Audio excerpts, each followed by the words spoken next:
જ્યારે આપણે અમ્બ્રેલા ઘેરમાં ચણિયો સીવવાનો હોય છે ત્યારે ઘરે બેઠેલી તમામ બહેનોને કન્ફ્યુઝન થાય છે કે આપણે એમાં કેટલું કાપડ લેવું. તો હું આજે એ ફોર્મ્યુલા બતાવું છું. જે મારી ફોર્મ્યુલા હું બતાવું છું એ પ્રમાણે તમે ગણતરી કરી અને કાપડ તમારે ડિસાઈડ કરવાનું. તો ચલો એ શું ફોર્મ્યુલા છે એ આજે હું તમને બતાવું. તો સૌથી પહેલાં લંબાઈ. તો જેટલી પણ તમારે લંબાઈ લેવી છે એ લખવાની. હવે તમારે કેટલા લેયરમાં અમ્બ્રેલા કટિંગ કરવા છે? તો ધારો કે આજે આપણે 2 અમ્બ્રેલા જ કટિંગ કરવા છે. આ 2 જ અમ્બ્રેલામાં આપણે કટિંગ કરવું છે. તો સૌથી પહેલાં લંબાઈ, પછી કમર.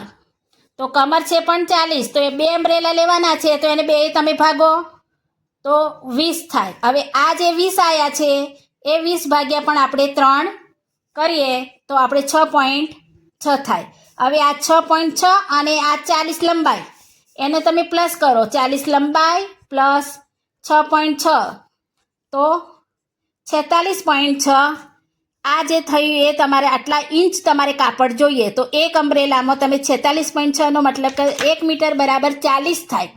તો 6.6 વધારે થયું તો 1.25 મીટર એક અમ્બ્રેલામાં. એટલે ધારો કે હવે અહીંયા તમે 1.25 મીટર અને અમ્બ્રેલા આ રીતે ફોલ્ડ કરો તો આ 2 મીટર થયું.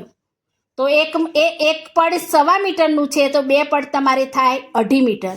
તો એક અમ્બ્રેલામાં 2.5 મીટરનું કાપડ જોઈએ. તો 2 અમ્બ્રેલામાં કેટલું થાય? તો 2 અમ્બ્રેલામાં 5 મીટર કાપડ જોઈએ. તો 40 લંબાઈ હોય તો 2 અમ્બ્રેલામાં તમારે 5 મીટર કાપડ હોય અને પનો તમારે થોડો મોટો રાખવાનો.